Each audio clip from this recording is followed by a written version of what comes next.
আজকে আমরা 1 নম্বর সিদ্ধান্ত, আমরা আগামী 1 সপ্তাহের ভিতরে জামাত ইসলামের গঠনতন্ত্র এবং সংগঠন পদ্ধতি ভালো করে পড়ব। সবাই সিদ্ধান্ত নিয়েছেন? 2 নম্বর, আমার আপনাদের কাছে প্রশ্ন হলো, যারা যারা দায়িত্ব পেয়েছেন যেই পর্যায়ে, এই বাইরে একটু দাঁড়ান, আর বাকিরা বসা থাকবে।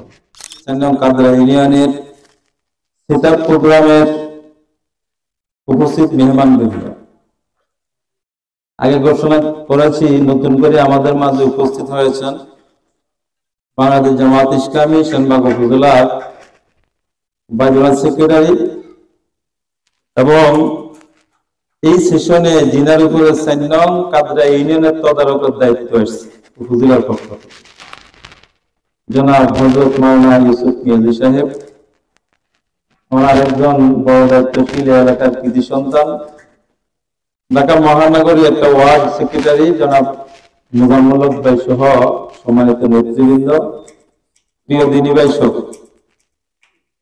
শুকরিয়া দেখছি। আলহামদুলিল্লাহ। আপনারা কি বেজার? তো শুকরিয়া সবাই আদায় করতে সমস্যা। আব্দুল মালিক ভাই তাদের সুন্দর করে আমি বলবো না, আবার কিছু কথা আপনাদেরকে নিয়ে যেটা প্রয়োজন বলা হবে। এর আগে আজকে যে আমরা এই সেটআপ প্রোগ্রাম শেষ করতে পারলাম, জন্য আবার শুকরিয়া আদায় করতে আলহামদুলিল্লাহ।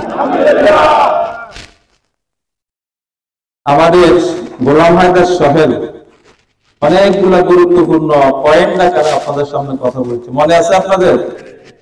আমল করবেন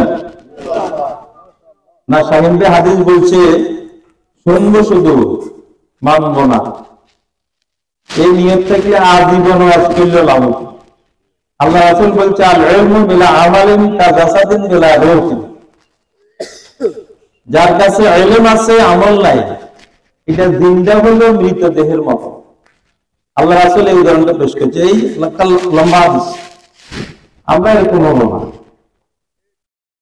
মোজাম্মেল ভাই আপনাদের সামনে আলোচনা করছে, আরো যারা আজ এই গুরুত্বপূর্ণ বিষয়গুলো বলেছে, আমার প্রথম অনুরোধ হলো আমরা এগুলো আমল করব।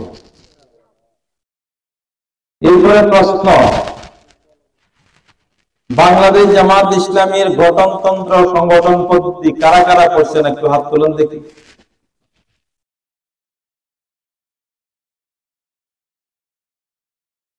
হাত নাও। কি বুঝে গেল? সেটা হলো জামাত ইসলামী করি, কিন্তু জামাত ইসলামী কি জিনিস, কিভাবে চলে, কিভাবে আমরা চলবো, এটার সাথে আমাদের কোনো সম্পর্ক কেন করলেন না আপনি?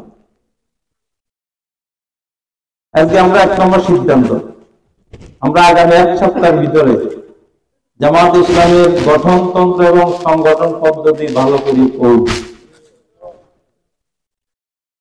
সবাই সিদ্ধান্ত নিয়েছেন? 2 নম্বর, আমার আপনাদের কাছে প্রশ্ন হলো, যারা যারা দায়িত্ব পেয়েছেন যেই পর্যায়ে, এই বাইরে একটু দাঁড়ান, আর বাকিরা বসা থাকবে। ইউনিয়ন ওয়ার্ড পর্যায়ে